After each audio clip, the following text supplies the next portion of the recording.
Hey, c'est Mystique, aujourd'hui je vous retrouve pour vous présenter le manga Divine Météore.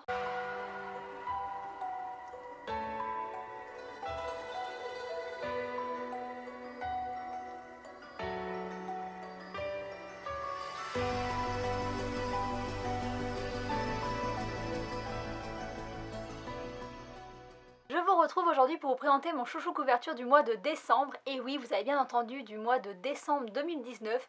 Est-ce que faire une énorme pause sur YouTube m'a bien foutu dans la mouise pour les chouchous couvertures? Je crois qu'on ne peut pas dire le contraire. Je suis bien à la bourre, mais ça m'empêchera pas de vous présenter ce manga qui est un shonen publié chez Komiku. Le manga a été publié en 2011 au Japon et est terminé en 5 tomes. En France, il a été publié à partir de 2019, il y a 4 tomes de sortie et le tome 5, qui devrait être le dernier, devrait sortir au mois de novembre. Le dessin et le scénario sont de Miki Sakonishi, qu'on connaît déjà chez Komiku pour sa série Pétales de réincarnation que je lis et que j'adore. L'intérieur du manga est en noir et blanc avec quelques pages couleur au début, chaque tome coûte 7,99 € et c'est tout ce que je vous dirai pour la présentation. Chaque jour sur Terre, des milliers de personnes, même des millions de personnes, prient Dieu et lui adressent des souhaits. Après d'innombrables années à entendre ces prières, le ciel a décidé de répondre. Et je vous vois déjà imaginer cette réponse, alors si vous imaginez un truc de malade de type déluge ou tout autre châtiment divin, eh bien vous allez être déçus. Venant tout droit du ciel, un dieu va débarquer sur Terre sous la forme d'une jeune fille nommée Dharmir. Et le moins que l'on puisse dire, c'est qu'elle va faire une entrée en fanfare. Quand je vous disais juste avant qu'elle venait du ciel, je le disais aussi bien au sens figuré qu'au sens propre, puisqu'elle va littéralement tomber du ciel et venir exploser la maison du personnage principal de l'histoire, Hariyuki, un garçon de 18 ans. Si Dharmir explose sa maison à lui, ce n'est pas le fruit du hasard, elle va venir sur Terre pour réaliser ses souhaits. En effet, la veille, ce cher Hariyuki, qui est habituellement non-croyant,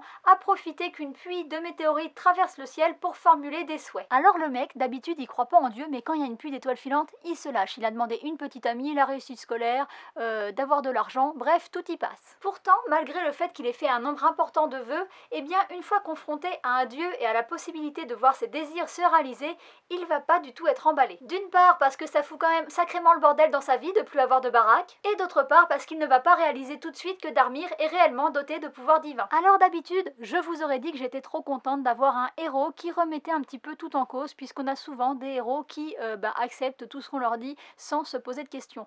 Mais là, le mec est juste en train de se voiler la face. Il y a la fille qui tombe du ciel, elle ne meurt pas après sa chute, elle arrive à téléporter son meilleur ami devant lui, enfin bref, elle a ravagé le terrain, et lui, il préfère croire que c'est une invasion d'aliens plutôt que de croire ce qu'elle lui dit. Franchement, moi ça me laisse sans voix. Après en avoir débattu avec son étrange meilleur ami, qui, soit dit en passant, est un énorme pervers qui a réussi l'exploit de vivre la pire téléportation qu'on ait jamais connue, se faire téléporter avec ses toilettes pendant qu'on est aux chiottes. Hariyuki va devoir se rendre à l'évidence, Dharmir est bel et bien un dieu envoyé sur Terre pour réaliser ses souhaits. La réalité va être encore plus dure à avaler quand il va se rendre compte qu'il est le réceptacle de Dharmir. Pour qu'elle ait des pouvoirs, eh ben il y a un lien avec son corps et ce lien se manifeste par la forme d'une contrepartie qui est pas forcément très agréable. Une fois encore, n'allez pas vous imaginer un truc de malade. Notre héros, après chaque utilisation de pouvoir de Dharmir, il a seulement une énorme gastro des familles. Heureusement, pour compenser tout ça, on se dit qu'il va pouvoir réaliser ses souhaits, sauf que maintenant qu'il peut les réaliser, son seul souhait, c'est de retrouver sa vie paisible d'avant quand il avait encore une maison et qu'il n'était pas lié à un dieu. Dharmir va lui offrir une possibilité de retrouver cette vie tranquille puisqu'il y a un ennemi de type divin qui va apparaître et elle va lui proposer de se sacrifier, ce qui ferait qu'il retrouverait sa vie d'avant.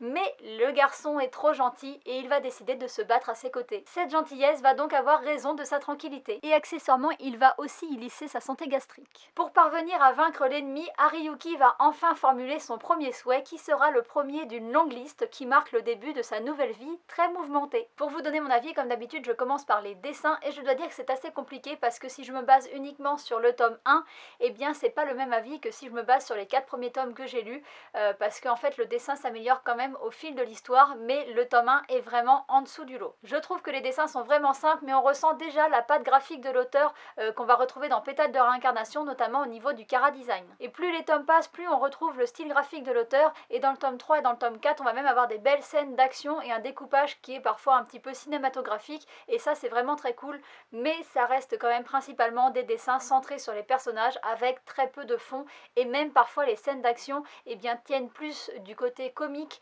que vraiment de l'action badass. Ça va pas vraiment desservir le titre puisqu'il y a un côté humoristique qui est très assumé tout au long de l'histoire. Au niveau des personnages, le dessin va être lui aussi inégal. Alors on a des filles qui sont majoritairement réussies la plupart du temps, mais les garçons c'est pas du tout égal et franchement Hariyuki n'est pas épargné parce qu'il y a vraiment des planches, je vous en mettrai à côté de moi, où il est horrible et où il y a vraiment des problèmes dans le dessin selon moi. C'est presque bâclé des fois j'ai l'impression, alors ça accentue le côté comique des situations mais je trouve que ça vient...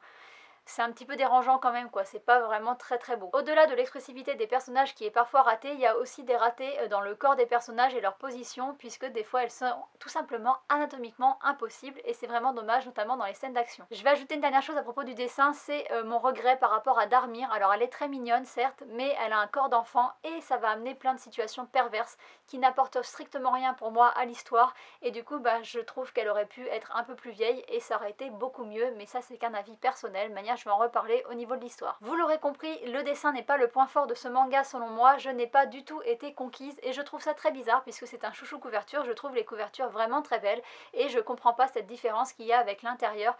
C'est très très rare que je sois déçue, je crois que ça m'est jamais arrivé d'être déçue par le dessin d'un chouchou couverture et du coup là c'est quand même une grosse déception parce que bien il y a beaucoup de choses qui vont pas. Si j'ai continué le manga alors que j'aimais pas les dessins, vous vous doutez bien que ce que j'ai trouvé intéressant se trouve au niveau de l'histoire, même si une fois de plus il y a beaucoup de maladresse. Mais j'ai quand même eu envie de continuer parce que le pitch était intéressant. Bon, j'avoue j'ai continué aussi parce que je suis carrément fan de Pétales de réincarnation et que je pense que l'auteur ne pouvait pas faire quelque chose d'entièrement nul. Par contre, je peux pas nier que l'histoire est quand même bourrée de clichés. Avec le fou des Lolita, la meilleure amie d'enfance follement amoureuse de son meilleur ami et puis le mec qui aspire à une vie banale. Mais l'idée de faire venir Dieu sur Terre pour réaliser les souhaits, c'est quelque chose que j'avais jamais lu jusqu'à présent et ça j'ai bien aimé. C'est d'ailleurs pour moi le gros point fort de ce manga, toute cette question des souhaits. Ça va malheureusement pas être beaucoup abordé dans le tome 1, mais ne vous inquiétez pas, c'est développé par la suite. Il y a tout un questionnement sur Dieu et d'ailleurs si je vous dis que Darmir est un dieu, mini spoil, c'est parce qu'il y a d'autres dieux, ce n'est pas Dieu, c'est un dieu parmi d'autres et il y a d'autres dieux qui ont débarqué sur Terre pour réaliser les souhaits d'autres personnes. Tout ça, ça va permettre d'amener pas mal de questions sur la réalisation des souhaits, comment les gens voient ça, quel est l'impact sur leur vie, comment ils le vivent, qu'est-ce qu'ils souhaitent et est-ce que ce qu'ils souhaitent c'est vraiment ce qu'ils ont envie. Il y a pas mal de questionnements qui naissent et c'est pour ça que je suis contente d'avoir continué le manga parce que là j'ai lu les 4 tomes et il y a encore le dernier à lire et je suis très contente de ne pas avoir arrêté la série, mais je peux pas trop en dire plus parce que sinon je vais spoiler. Je suis contente d'avoir continué le manga, mais il y a quand même des points négatifs sur l'histoire, alors c'est quand même dommage. On sent que c'est une première œuvre, hein, c'est le premier manga que l'auteur a écrit et il y a encore des maladresses. Par exemple au niveau de l'humour, il y a des moments où franchement il y a des running gags mais c'est trop et moi ça m'a pas fait rire alors que pourtant je suis très bon public comme vous le savez et là même si c'est de l'humour pipi caca qui me fait marrer des fois, il y a des choses où c'est trop lourd. L'humour ça reste très subjectif, c'est encore plus subjectif selon moi que d'autres sujets donc ça reste que mon avis. Un peu comme tous les avis que je donne dans mes vidéos puisque c'est quand même le but, si vous êtes sur ma chaîne c'est pour avoir mon avis. Ça m'a donné quand même au début du manga l'impression que l'auteur avait peur d'ennuyer son lecteur et qu'à chaque explication importante eh bien elle rajoutait des blagues pour que personne s'ennuie, sauf que c'est dommage parce que ça enlève tout le ton sérieux qui peut être donné aux explications et aux réflexions des personnages. Et surtout toutes les blagues concernant la petite Darmir qui est une petite Lolita, moi ça me fait pas du tout marrer. De manière générale dans n'importe quel manga je n'aime pas les moments où il y a des hommes plus âgés qui fantasment sur des enfants ou des femmes qui ont des corps d'enfants, même si c'est parfois légitimé parce que là c'est Dieu donc on imagine qu'elle est beaucoup plus vieille que ce qu'elle a l'air et puis il y a des fois où c'est des femmes qui sont coincées dans des corps d'enfants, mais pour moi ça reste un fantasme vraiment dérangé et même si c'est de l'ordre du fantasme ça me fait pas rire, même si c'est tourné pour être humoristique, c'est pas drôle quoi, c'est des hommes qui fantasment sur des fillettes et pour moi c'est un sujet qui est forbidden. Au final, j'avais choisi ce manga pour la couverture et je n'ai pas été conquise par les dessins. Heureusement, l'histoire a su assez titiller ma curiosité pour me donner envie de continuer. Et voilà, c'est le premier manga de cette mangaka, donc du coup, il y a forcément des maladresses. D'ailleurs, elle le dit elle-même dans les petits apartés qui sont faits sur les couvertures.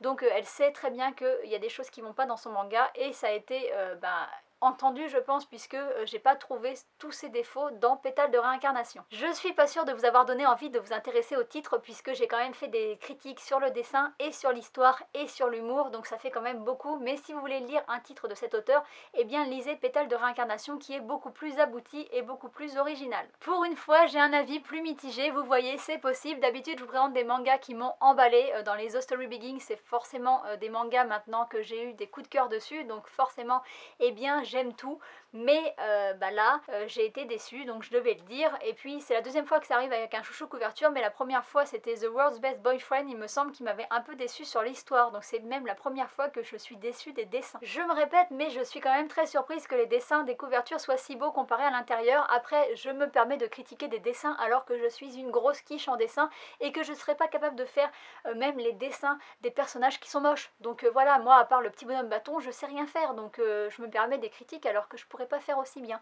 Mais je dois le dire quand même, si les dessins ils sont pas à la hauteur, eh bien je me dois d'être honnête. Malgré tout ça, j'espère que ma vidéo vous aura plu puisqu'elle est terminée et que je vous dis à bientôt pour une prochaine. Bye bye.